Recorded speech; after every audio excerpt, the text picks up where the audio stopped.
Welcome to a special episode of Got Time with Christopher John, your scholar and gentleman in a hoodie.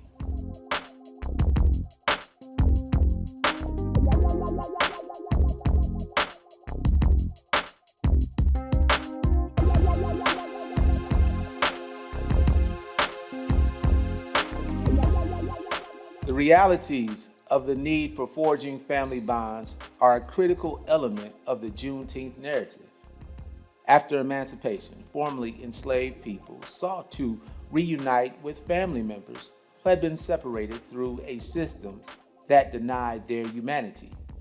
They used newspaper ads, letters, and word of mouth to find loved ones, often with the hope of reuniting. Today, researching ancestors often requires piecing together stories from oral histories, census records, church archives, and more. Every uncovered document reconnects us to ancestors whose lives have meaning. Imagine if you find your roots intertwined with Native American histories. How does acknowledging Native Americans' participation in chattel slavery complicate traditional narratives about race, oppression, and colonialism? In what ways has colonization and assimilation pressures influenced Native nations to adopt slaveholding practices? What responsibilities do we have when presenting difficult histories that challenge deeply held false narratives? These are questions to be asked while doing the work of uncovering our roots. Roots as long as the branches that reach towards the sky. In uncovering our roots, we come to understand how these intertwined histories continue to shape conversations surrounding identity, citizenship, reparations, and historical memory. The Black family has been a source of fortitude, and genealogy is much more than names on a family tree. It's the recovery of identity and memory, working through the historical realities of slavery, migration, segregation, and record loss, making each discovery meaningful. Through uncovering our roots, we gain a stronger understanding of resilience, culture, and community building across generations. It allows our families to preserve stories for future generations while honoring the sacrifices, achievements, and humanity of those who came before us. Joining me is a remarkable woman with over 25 years of genealogy research.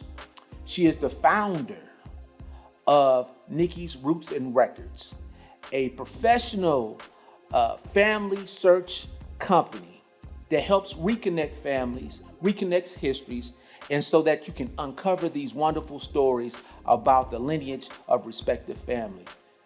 Joining me here today is Tracy Nicole. Oh my goodness, it's so good to have you here. Thank you. You know, you're very special to me. I just want to take the time to thank you for all the support that you have with this particular platform thus far. You've been someone that I've relied upon so much, and you mean so much to me, of course. And uncovering your roots and building the stories one record at a time. I love your t-shirt. Thank you. And I believe that's a part of your business and what you're doing. So can you talk a little bit about, how genealogy, how did you walk yourself or find your way into genealogy? It's an interesting question. I'll say that I've always had this knack or interest in family history.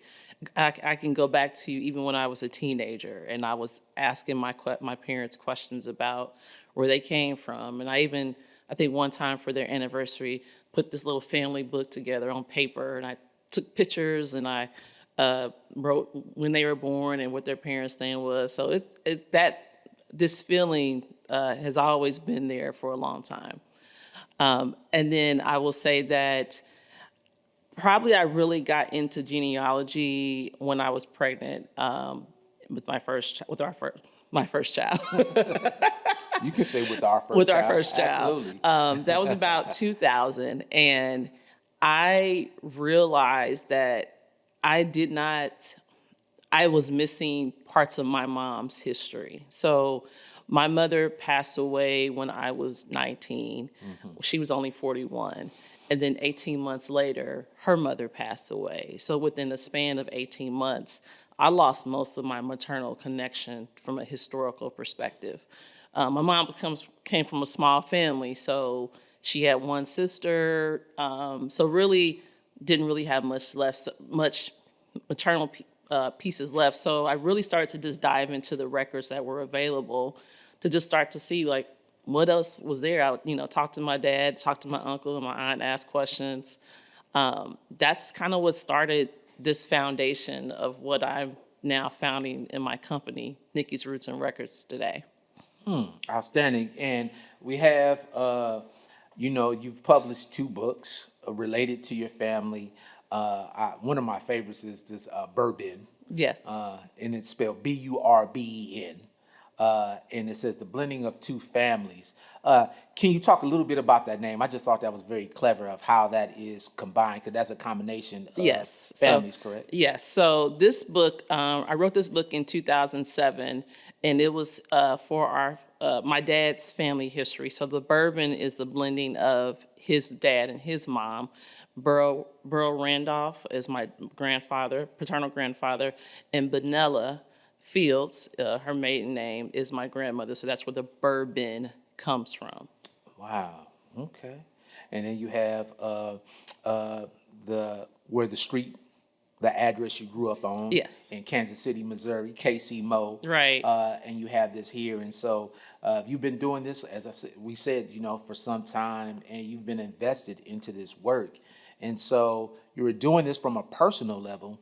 Now you're advancing to do the same work for other families. Yes. And yes. so what was that what has that transition been like, of moving from it being research with your personal family to, doing this for others?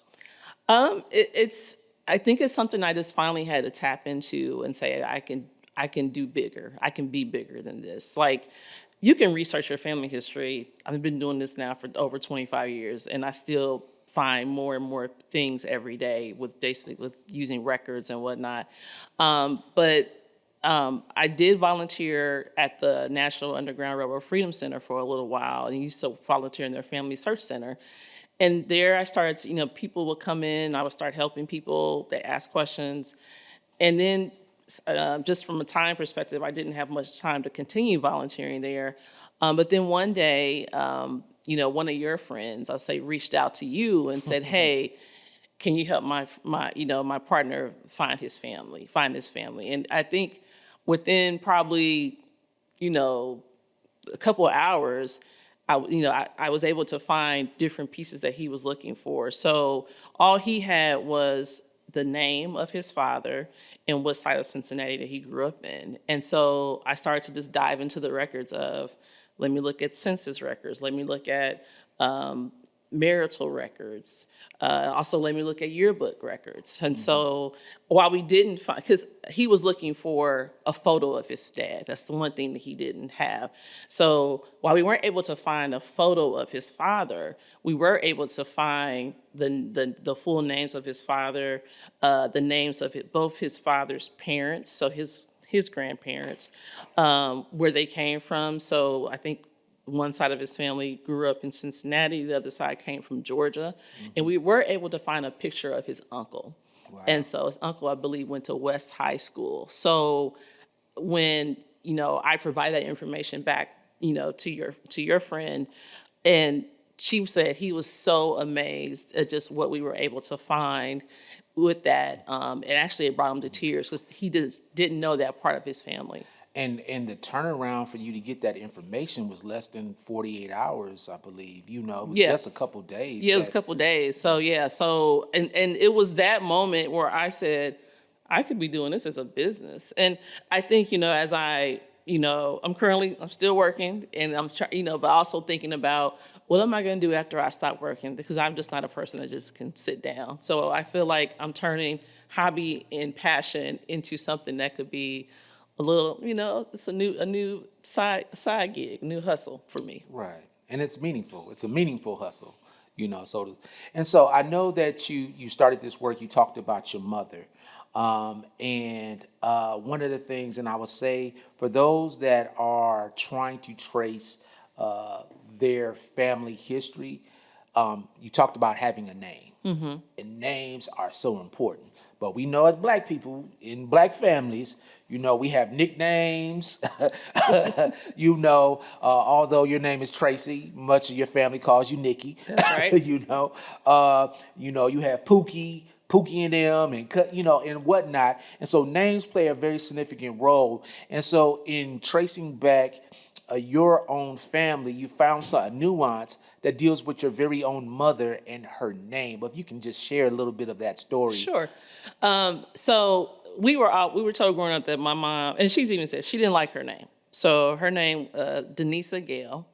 Denisa spelled with a C-A. So often if you looked at it on paper, it looks like Denica. She didn't like her name. She didn't like her middle name. I remember she had this name tag called Lorraine. That was the name she went by as her middle name, was Denise Lorraine. But most people called her Dee or Dee Dee. Well, it's interesting with the records and what you find. And so when I was born, my parents were married. So I was Tracy Nicole Reed. When they got married 3 years later, my mom wanted to change my name to Randolph, my dad's last name. Well, she couldn't just up and do that so quickly, because what she ended up doing was, on my birth certificate, she spelled her name as the way that she liked it to be spelled, D-E-N, Denise with an S-E, okay? When she got married and she said, well, I want to change my daughter's last name, they said, well, the spellings of your name doesn't match between her birth certificate and her own birth certificate. Trust me, folks, during this current climate, that is something will be a very critical matter. But yes. Yes. So she had to write a letter and have it be notarized, and it's actually attached to my mom and dad's marriage license that basically said, at the time I was spelling my name Denise. When I got married, I spelled like this on her marriage license, and also my daughter's birth certificate. I now want to change it back, change the spelling of her name back to Denica, so that my daughter can have my and my husband's last name. So that letter had to be notarized, had to be attached so I can find it in the Jackson County Courthouse records, which is actually pretty cool because it's in my mom's handwriting and the signature as well. So it's a piece of history that's gonna forever be there, and it's a piece that we can actually look at because she's been gone for over 30 years. Wow, that is powerful. So you talk a lot about, the resources that are available that you use. I know you have, with your business, you have subscriptions to different resources. So can you talk a little bit about that, as far as, I think you mentioned about yearbooks, school yearbooks, archival processes, using the library and school records. Could you talk a little bit, expound upon that? There are free resources out there. You just have to have the time to go look at it. So definitely go into your local library. Most local libraries have a family genealogy, family history search department that you can go look through. And libraries will have yearbooks, census records up to a certain point. Then you can go to your local county courthouses to get marriage records, birth certificates. It just depends because that's still considered private information.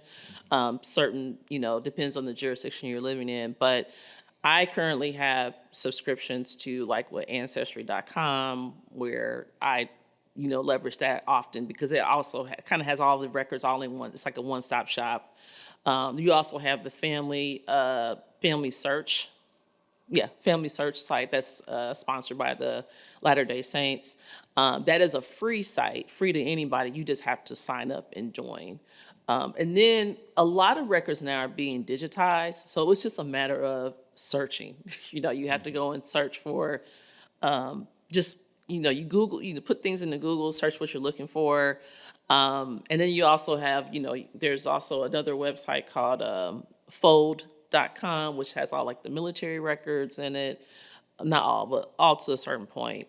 And then the census records is typically your starting point, because that's where you can see, kind of to track where your ancestors came from. However, the census records are only, because of the privacy issue, they're only issued every 72 years. So typically now, as a genealogist, I'm waiting for the 1960 census to be released, and it won't be released until 1932. So there's still 6 more years until that next one comes out. But when I was so excited when that 1940 census came out, and the 1950 census, because that 1940 census was the first census that we were actually able to find your father, Willie Miller.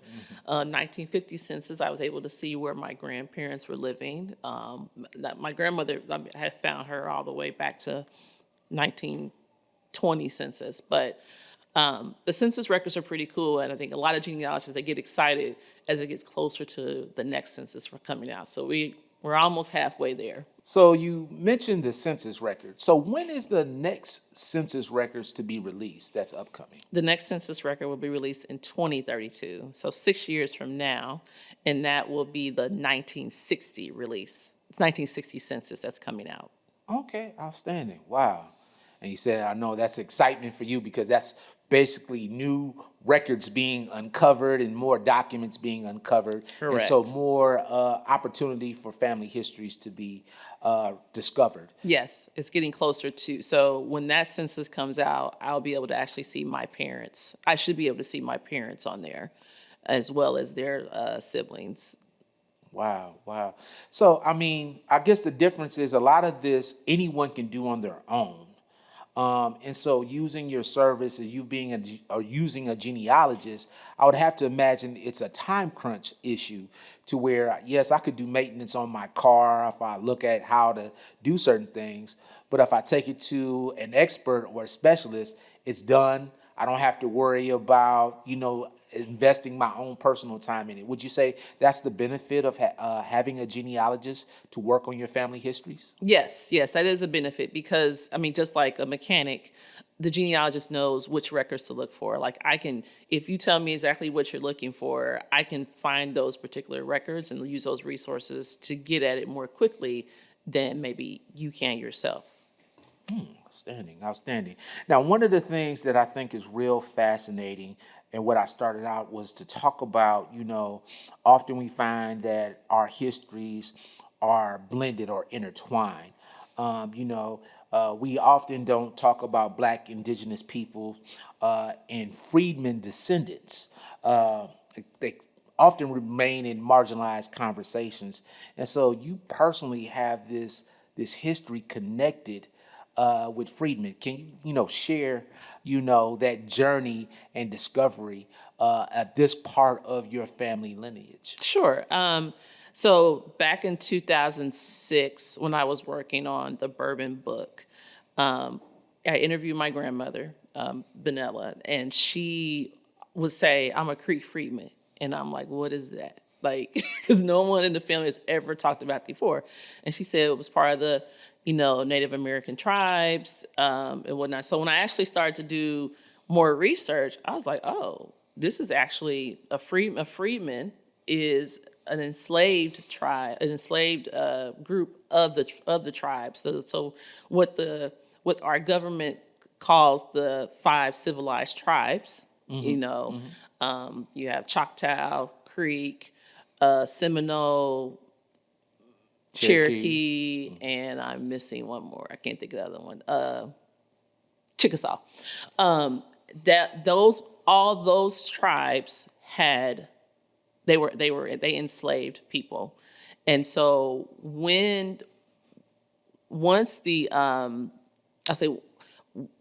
Civil War ended, those that were enslaved were typically adopted by the nations, those specific nations of those tribes, and they were put on their separate. They were put as a separate group. So they weren't fully adopted into, they were fully adopted into the tribe, but they weren't considered by blood, you know.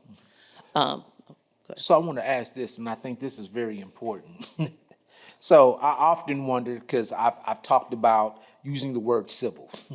The word civil, I find a very fascinating word when you look at the American narrative. Personally, I eradicated using the term Civil War. It was often called the War of the Rebellion. Up until 1911, I believe that's when Congress, and I believe it's a way to soften exactly what that war was about.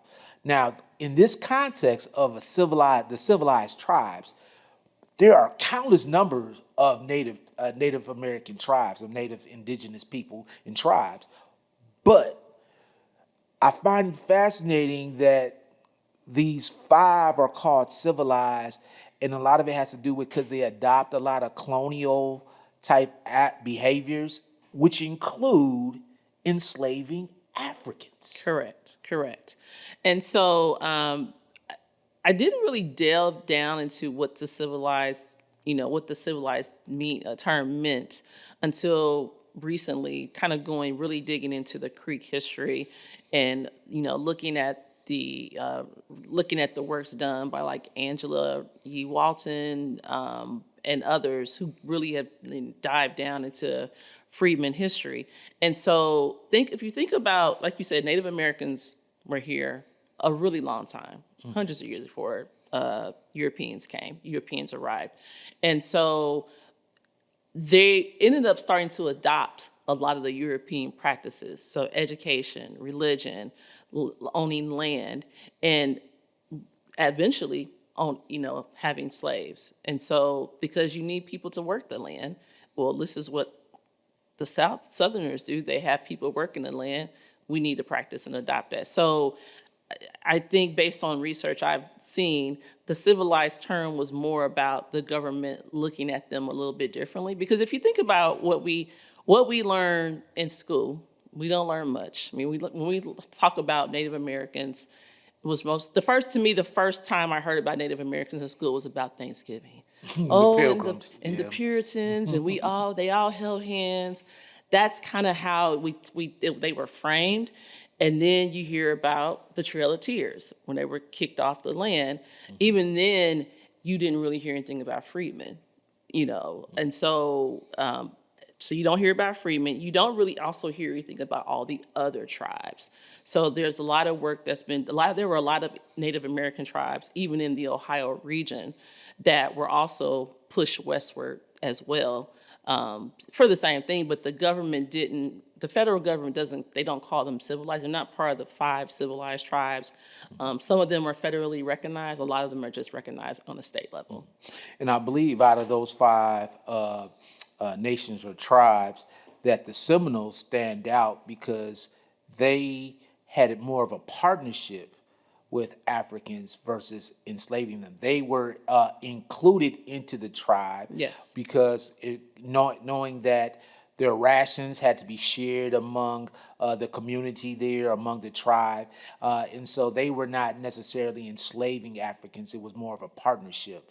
Whereas the other 4, there is records of them being enslaved. And a lot of those records you can find, I believe it's called a Dawes Roll and whatnot. And it's connected to this treaty of 1866. Yes. And so I know you have, Trace, you have a document to where you actually have, indicate this dynamic of this history of freedmen, yes, of Africans, people of African descent being enslaved by Native Americans, specifically in this case, the Creek Nation. And can you just share a little bit about that? Yes. So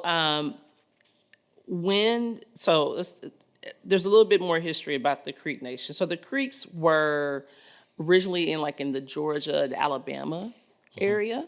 And then, of course, when you have the Indian Removal Act that was signed by President Andrew Jackson in 1830, that basically gave the government the right to really start pushing all the tribes westward. past those tribes that were sitting east of the Mississippi River, pushing them westward towards Indian territory. But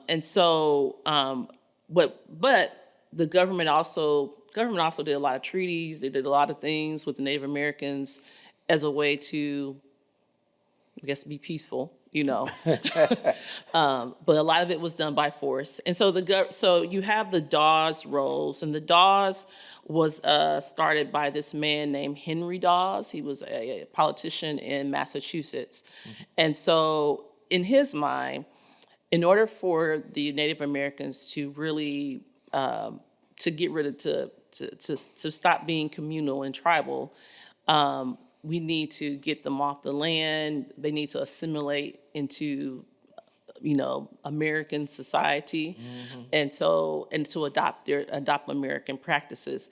And so in exchange of land, the nations, the 5 civilized nations, were placed. They had to go through this process called the Dawes Commission, where the Dawes Commission would give them they would basically sign up to be part of each nation, and in exchange of being assigned up, they could apply for land, and they would get these land allotments. So in order to start the process, though, you had to be on the roll. So of course, the key word when my grandmother said, "I'm a Creek Freedman," that was the exact roll I had to go look up, was the Creek Freedman roll. And I could see on here her grandmother, his name was Martha Johnson. Martha Johnson was given the number of roll 170. Mm-hmm. And so she had a number of 170. Martha's parents, Tamer and Caesar, they also had their own numbers. And so you see here, like Martha has her and her children are on here. It tells you which town they enrolled in. So she enrolled in the Canadian town. But also at the top of the page, though, it also lists as Tuskegee. So we'll come back to Tuskegee in a little bit. But it also shows who her parents were. So her parents on here were listed as Caesar Jefferson and Tamer Smith on the back of the form. And also on the back of the form, you actually get something that you typically don't get when you look at most enslaved people. You get the names of the slaveholders. That's on here. So Caesar Jefferson's owner, her name was Phoebe Redmouth, and then Tamer's slave, we don't know who was her enslaver. But you get this piece of history that is typically really hard to find in census records. Like if you think about call it the 1815, 1860 census records, where typically our ancestors are listed as property. Mm-hmm. There are typically no names. It's just a number. It's, Bob Smith has 5 slaves and it lists the ages, and that's about it. You have to typically go to the county itself to see where the actual who actually was enslaved and who were their enslavers. Wow. So your lineage goes back to Phoebe Redmouth, who is a Creek, yes, enslaved your she enslaved my third great grandfather. Yes, Caesar Jefferson. Wow, that's amazing. Because this is a part of histories and a part of the American narrative that we don't talk about. We do understand about the genocide and things that happened to Native tribes and so forth. But this is a very important element and part of the narrative as well, because it also talks about identity, but it also talks about assimilation. These ideas of that, to portray more European, to adopt European behaviors, is this pretense of being more civilized and being better. Right. That has long roots that extend, and it's being played out there, in the document that you just shared. Yes. And so once you're on the document, then you have the ability to actually apply for land. And so you there's a bunch of different documents that are available. They're available on Family Search, on Ancestry, and whatnot, but you can actually kind of trace. So you can trace, he's traced with the number. So again, Martha Johnson is number 170, and I can use her number to kind of trace all the way from the application process to what actually land was allotted to her. Now, I have not been able to find what land was allotted to her, but I was able to find the land that was allotted to her father, Caesar. I was able to trace that all the way through. Now, what happened to the land after he got allotted?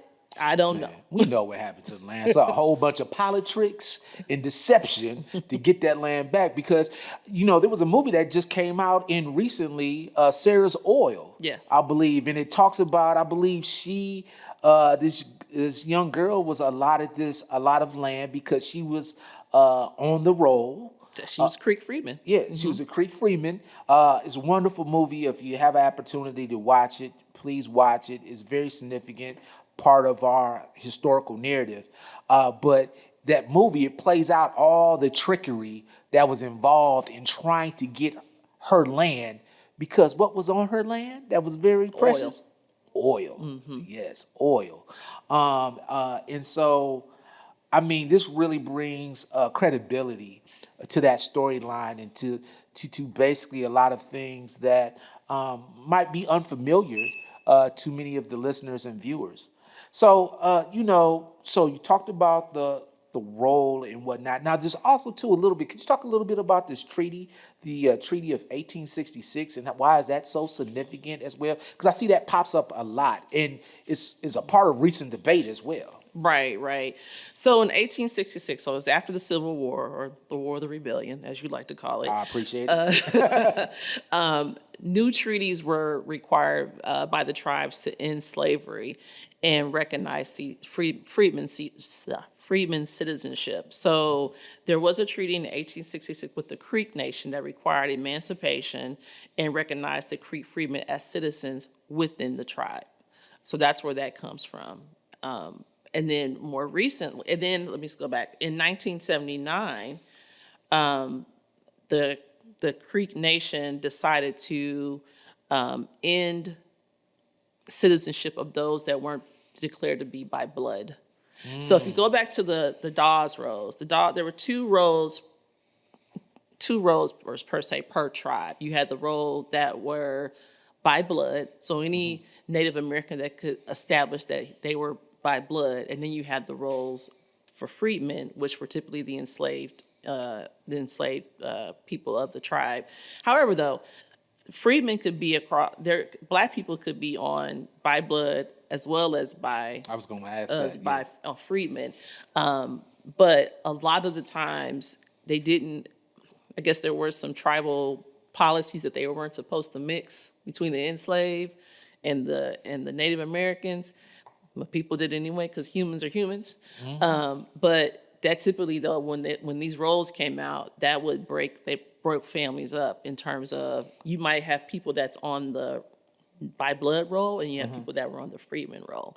So in 1979, the Muskogee Nation said, we're only going to basically accept those that were by blood, and we're going to effectively kick out those that were freedmen.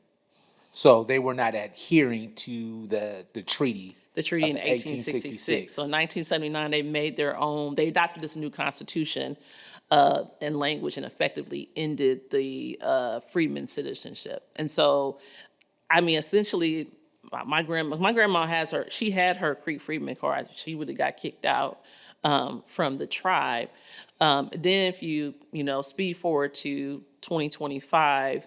To the people that we met at the Oklahoma Creek Freedmen Museum, Rhonda Grayson and Jeff Kennedy, they actually filed a lawsuit that challenged the Muskogee Nation's ruling, and that because they had been denied citizenship, because I went back to 1866, said that they were all part of the nation.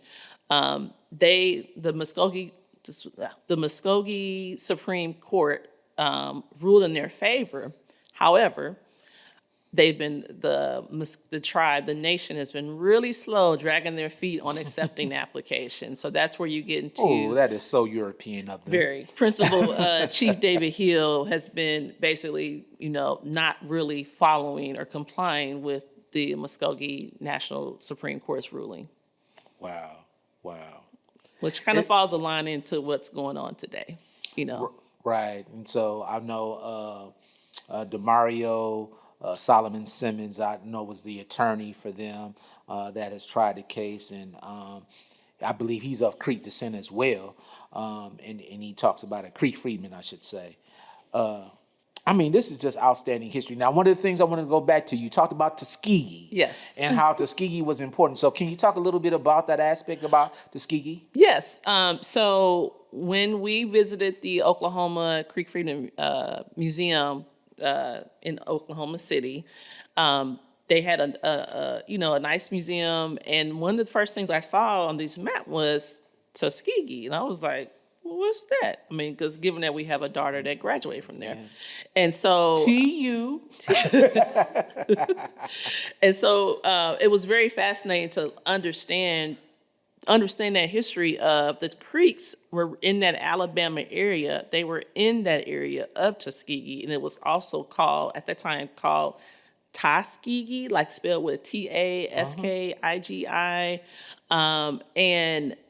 And so when the Creeks were pushed out, when they moved westward to Indian Territory, they still recreated their town. So there was a town in the Creek in the Rose I saw with my third great grandmother Tamer that was called Tuskegee. So her town was called Tuskegee Town. And I was like, oh, and I had never paid attention to that before. I've seen her rolls for several years, never paid attention to that town said Tuskegee. And so it was just nice to be able to make that connection of, wow, Tuskegee, typically we associate that as Black excellence, Black education, high level education. But the fact that my third great grandmother actually may have originated in this area and then recreated the town of Tuskegee in Oklahoma or Indian Territory when they were forced out. Wow, this is beautiful history, and I have to say this. The chief that's involved with this Creek Nation, the current chief, is Chief David W. Hill. Do what is right. Chief Hill, do what is right. This doesn't make any sense to be so divisive. When it comes to acknowledging that these descendants are a part of the nation's history, they are part of the tribal history and should be included without question. And so in doing that, I will, as we wrap things up, I want to ask you, I think in being a witness to this journey, you bring up Tamer quite a bit. And I can tell, even though we haven't had this conversation, that she's very fascinating to you. If you had the opportunity to have a conversation with this ancestor, I mean, what questions would you ask? Wow, loaded question. I'll give you a little backdrop though. So the one thing that when I was doing research for the book, one thing my grandmother said was, my mama and them said that Tamer was mean. And I'm like, well, what does that mean? And so it's interesting because my dad's mom, she was very matter of fact. She wasn't the, I guess, nurturer, that we typically think about our grandparents. She loved her son-in-law, though. She loved her son-in-law. We had good conversations. My mom's mom, wherever you see her, be like, hi, baby, and then my grandma be like, hi, So it was just different. And as I started to research her history, her past, I'm like, oh, I get it. So my grandmother, Vanilla, her mother's name was Elvira. And Elvira passed away when my grandmother was 16. When Elvira's mother, her name was Martha. So Martha, think back to the census record I talked about, the Creek Freedmen roll. Martha passed away when Elvira was 9. So think about that maternal connection again. A lot of that nurturing that you get is gone. And so when Martha passed away, Elvira and all her aunts and her siblings had to be raised by Tamar, who at that time was 70 years old. So if you go back to Tamar, Tamar was born in 1851. Tamar is basically born, she's a slave. She's enslaved. And so Tamar, born into slavery, she finally, she's married multiple times. Think about women have no rights at that time. So in order for women to have a voice, they had to stay married. So I think Tamar was married about 4 or 5 times. And so she's fighting for, when the land is being allotted, she's fighting for her children's right to have access to their land. So she's often listed as a power of attorney in all of the applications on the Creek land allotment applications. And then, you finally get through that. I'm likely she may have already been born in Indian territory, but you go through all that.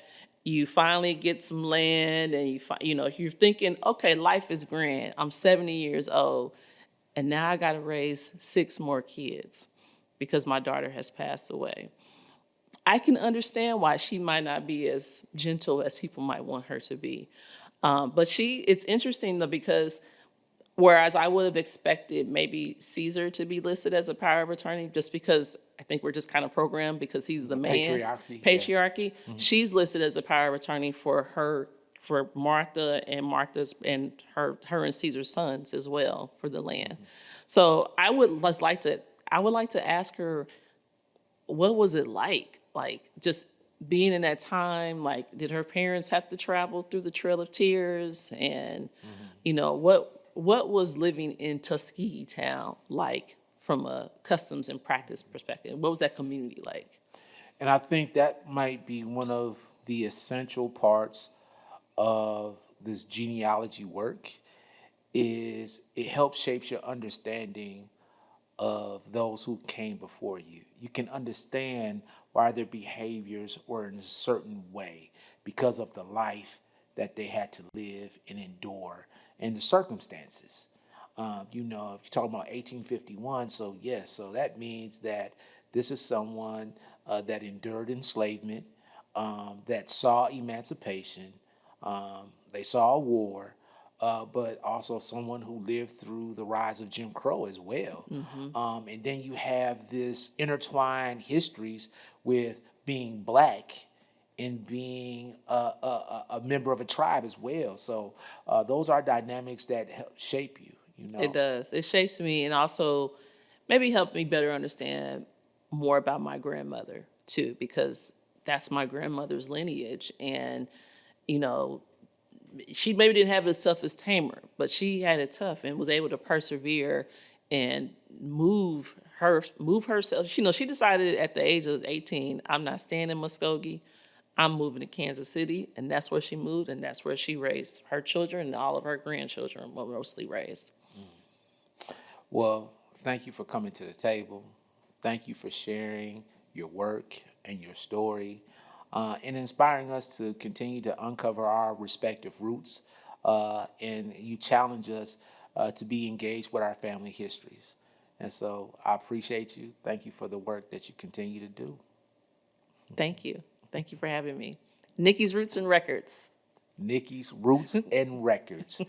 Look her up, have a website and all that. And I will also put the link in the episode description. One of the most complex and often misunderstood of chapters in American history is the enslavement of Africans by Native American tribes. While the scale of Native American slaveholding was far smaller than that of European colonists, historical records confirm that by the 19th century, thousands of Africans were enslaved within tribal nations. We should continue to examine how colonialism, racial capitalism, and forced assimilation reshaped societies and influenced the adoption of chattel slavery among some Native nations. At the same time, we must be vigilant about the limits of historical records, the erasure of Black histories, and the enduring legacy of Freedman descendants today. Our roots are deep, so we must not be too tender to wrestle with the layered realities of identity, control, and memory. I'm your scholar and gentleman in a hoodie. Know thy history.